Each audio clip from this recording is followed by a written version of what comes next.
Lateral approach total hip replacement.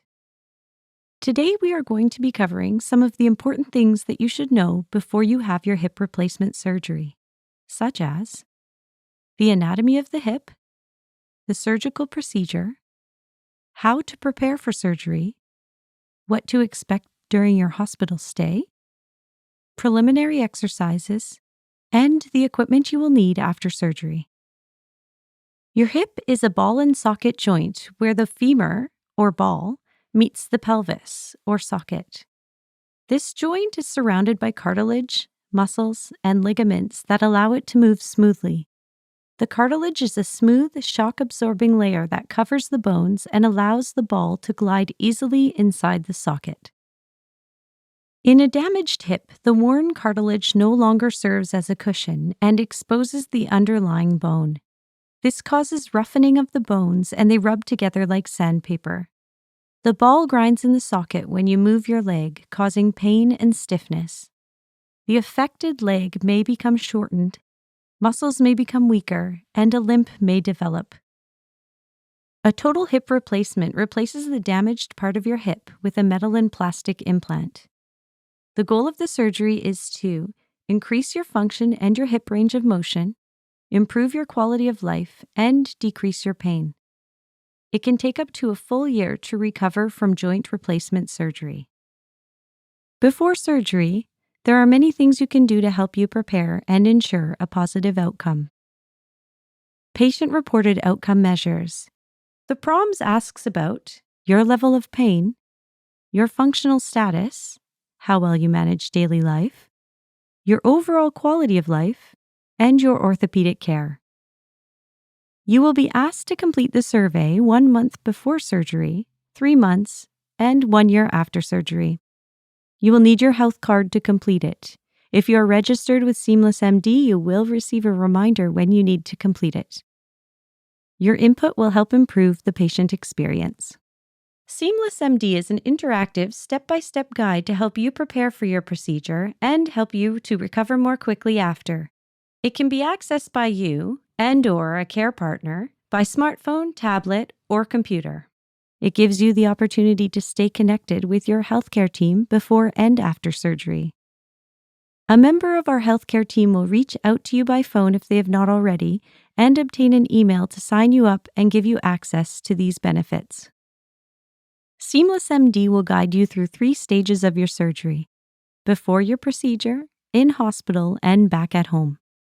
The app will facilitate communication with and enable remote monitoring of patients by the orthopedic nurse practitioner, working as an extension of the orthopedic surgeons. Let's talk about some of the preparation you can do before surgery to make your recovery easier. Arrange a care partner. Prepare a list of medications, medical conditions, and allergies. Get in shape for your surgery. Plan a ride home from the hospital the same day as your surgery or the next day. Get your home ready. Pack for your hospital stay if required. Get your equipment in place. You should begin physical therapy within 2 to 3 weeks after discharge from the hospital. Book this appointment before your surgery. Preparing your home for recovery after surgery can help prevent accidents and increase your independence. Prepare 2 weeks' worth of meals. Move commonly used items to counter height. Arrange animal care, snow removal, and yard maintenance. Remove tripping hazards, loose cords, throw rugs, clutter. Set up your recovery area, cell phone, Kleenex, book, pain medication. Install light fixtures or floodlights to illuminate entrances, steps, and walkways. Install railings on your stairs. You will be discharged home the same day or the next day after your hip replacement surgery.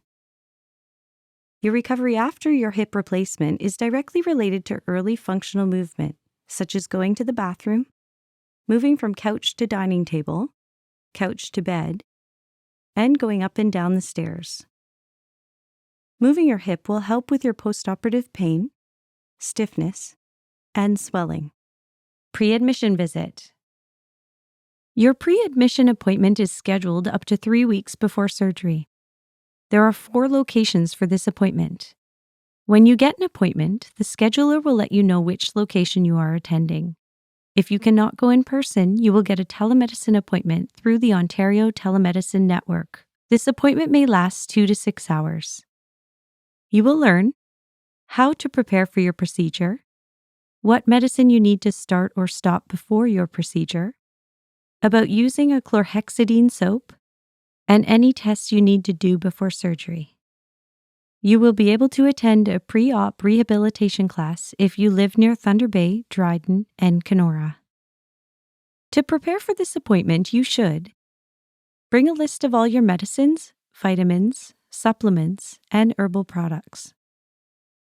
Bring a list of all your health issues and allergies, past surgeries, and any questions you may have. Do not bring anyone to this appointment with you. If you need to bring someone, call your healthcare team before your appointment. You can eat, drink, and take your normal medicines before this appointment. If your nurse gave you special instructions, follow theirs instead. Take a shower or bath the night before and wash the leg you are having surgery on with the chlorhexidine sponge or antimicrobial soap. Do not shave the area of the surgery.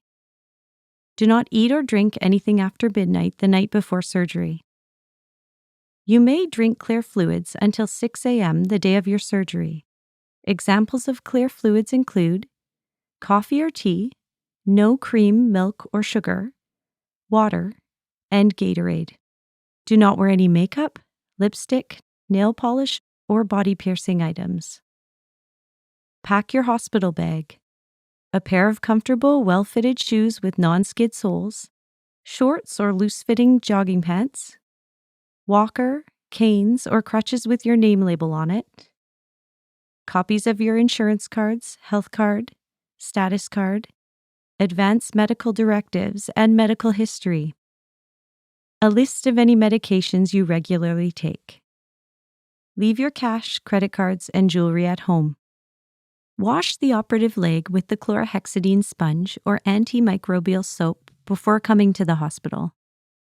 You will be prepared for surgery in the surgical day care unit. The nurse will assess and review your preparation. Before surgery, the nurse will start IV antibiotics to prevent infection. Refer to Seamless MD or your Total Hip Replacement Education booklet for more details. There are precautions that you will have to follow for 3 months after surgery. They are in place to prevent your new hip from dislocating before the muscles have a chance to heal. Your surgeon will notify you if you can remove these precautions at your follow-up visit. You will want to avoid bending your hip past 90 degrees. Common daily tasks that involve bending past 90 degrees include sitting in a low chair, bending over to tie shoes, standing up from a chair without stretching the operated leg out in front of you first, or bringing your knee to the chest. You will also want to avoid twisting your leg in or out. When sitting or walking, avoid twisting at the hips. When doing your exercises, keep your toes pointing forward.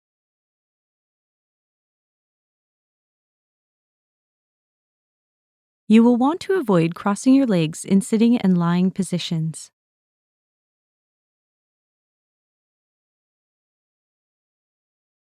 To ensure no crossing when lying, place a pillow between your knees as shown.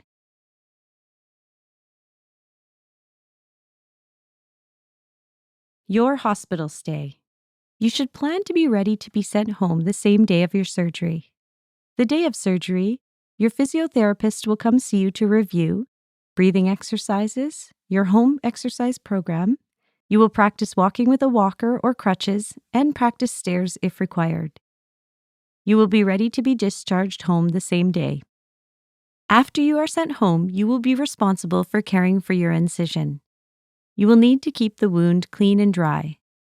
Try not to get the incision wet until 24 hours after you have the staples removed, 12 to 14 days after the surgery.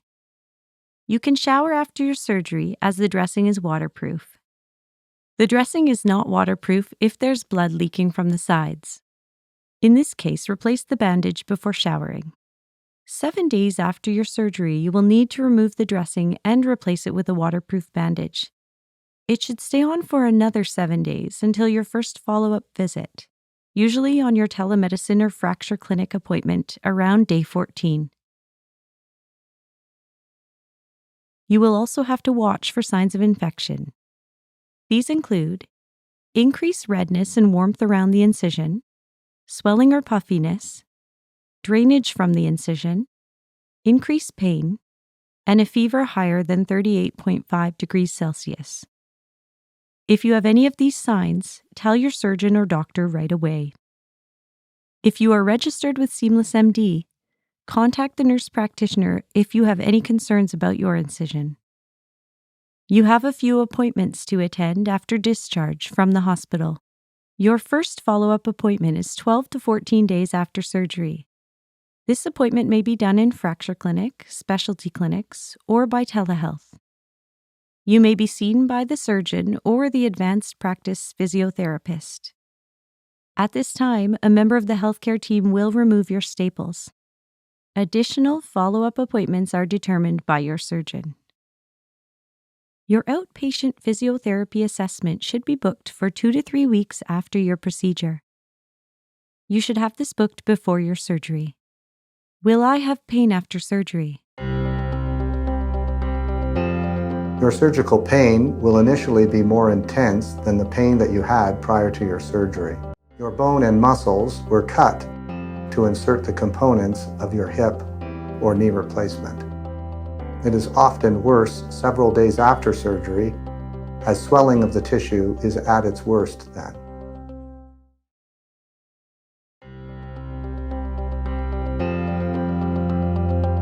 Swelling is a normal side effect following surgery. Swelling after surgery can be managed with rest, ice, elevation, and gradual return to activities. Ankle pump exercises may also help with swelling post-surgery. It is normal to have some swelling after exercise or doing your therapeutic exercise program. It is also normal to have lower extremity swelling after surgery. However, if you have sudden shortness of breath, sharp chest pain that is worse with a deep breath or cough, redness in your leg or surgical site, a sudden onset of calf pain, this may represent a venous thromboembolism or leg clot.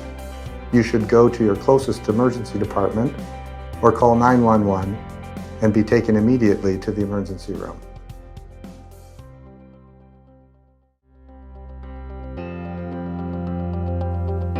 It is safe to walk after surgery, but let pain and swelling be your guide. You have to gradually increase your activity tolerance.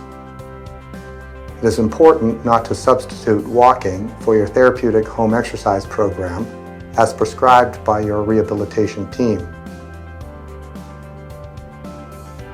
These exercises are important to increase your strength, range of motion, and balance. Remember, full recovery for a hip or knee replacement takes up to 1 year. These are the preliminary exercises that you can do before your surgery and immediately after. They will be progressed by your physiotherapist when you attend your physiotherapy sessions. Ankle pumps. Slowly move your ankle up and down. Do this as often as you can, or 50 times every hour. Deep breathing and cough. Take 10 deep breaths followed by a cough. Do this every hour that you are awake. Make this part of your daily routine until you are up and moving well. Buttock contractions. Tighten your buttock muscles and hold for a count of 5. Static quadriceps strength. Tighten the muscles on the front of your operated thigh into the bed. Hold for 5 seconds. Hip and knee bending. Lying semi-reclined in bed or on a couch, put a towel, sheet, or rope under your foot. Pull the towel, sheet, or rope to bend your operated knee. Hold for 5 seconds. Repeat 10 to 20 times.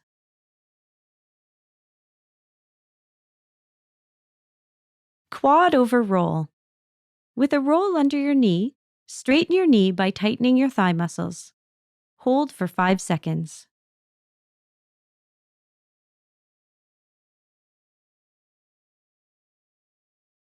Supine hip abduction. Slide the operated leg sideways in bed, keeping your leg pressed on the bed. Keep the kneecap and toes pointing up and towards the ceiling. Always keep legs apart. Hold for 5 seconds. Bridge. Bend both knees up with your feet flat on the bed. Push through your feet and lift your buttocks slightly off the bed. Keep your abdominal muscles tight to avoid arching your lower back. Hold for 5 seconds. Repeat 10 to 20 times, 2 to 3 times a day. Standing hip flexion. Stand with support for balance. Bend your operated hip by bringing your knee toward your chest. Hold for 5 seconds. Slowly lower your leg. Standing hip abduction. Stand with support for balance. Lift your operated leg out to the side while standing tall. Hold for 5 seconds. Slowly lower your leg. Repeat 10 to 20 times, 2 to 3 times a day. Standing hip extension. Stand with support for balance. Lift your operated leg backwards, keeping your knees straight. Keep your hips level and stand tall. Hold for 5 seconds. Slowly lower your leg. Repeat 10 to 20 times, 2 to 3 times a day. Complete all exercises 10 to 20 times, 3 to 4 times per day.